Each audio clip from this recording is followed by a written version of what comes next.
Ang posibilidad ng paglipat ni Gio Halalon at William Navarro sa San Miguel Beerman ngayong 2025 ay isang usaping puno ng espekulasyon.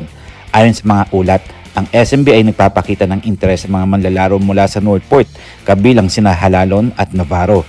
Gayunpaman, wala pang kumpirmadong impormasyon tungkol sa mga partikular na trade na ito. Kung sakaling matuloy ang ganitong trade, ang pagpapalipat kina Jeron Teng o Mo Tautua ay maaaring maging bahagi ng negosasyon. Si Teng ay kilala sa kanyang scoring ability, samantalang si Tautua naman ay nagbibigay ng inside presence na maaaring makatulong sa Northport. Ang ganitong kalakaran ay maaaring magbigay ng benepisyo sa parehong koponan, depende sa kanilang pangangailangan at estratehiya.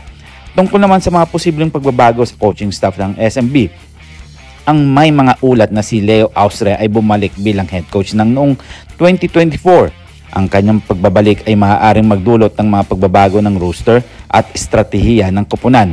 Kung ang kasalukuyan ng sistema ay hindi nagbubunga ng inaasahang resulta, ang pagkuha ng bagong coach ay maaaring isaalang-alang upang magdala ng bagong perspektibo at enerhiya sa koponan. Para sa mga Barangay Ginebra fans, noong Hulyo 2024 nagkaroon sila ng malaking trade tungkol kina Christian Standhardinger at Stanley Pringle ay ipinadala sa terra firma, kapalit sina Stephen Holt at Isaac Go. Ayon kay Coach Tim Cone, ang desisyon na ito ay bahagi ng kanilang layunin na pababain ang average ng edad ng koponan at maghanda para sa hinahanap, bagamat walang kasalukuyang kumpirmadong impormasyon tungkol sa mga susunod na trade ng Ginebra. Ang kanilang aktibong pagpakikilahok sa mga nakaraang trade ay nagpapakita ng kanilang handang mag-adjust upang mapanatili ang kompetitibong kalamangan. Sa kabuuan, ang posibleng paglipat ng mga manlalaro at pagbabago sa coaching staff ay bahagi ng patuloy na pagsusumikap ng PBA teams na mapabuti ang kanilang performance. Ang mga desisyon na ito ay nakabatay sa iba't ibang salik tulad ng kasalukuyang pangangailangan ng koponan, performance ng mga manlalaro at pangmatagalang layunin. Habang wala pang opisyal na anunsyo, mahalagang manatiling updated sa mga balita at opisyal na pahayag mula sa koponan at liga.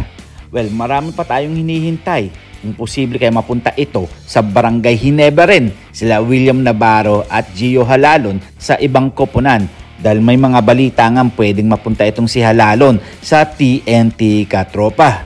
Well, kayo, ano ang inyong masasabi dito? Posible kayang maraming matatrade for the next season sa 2025 after ng finals ng Barangay Ginebra, pati na rin ang TNT Katropa? Well, kapanabik nga mga parkoy. Hanggang dito na lang tayo at huwag natin kakalimutan na mag-subscribe, mag-comment, like, and share. And then please click the bell para ma-receive ninyo lahat ang aking notification. So see you for my next video.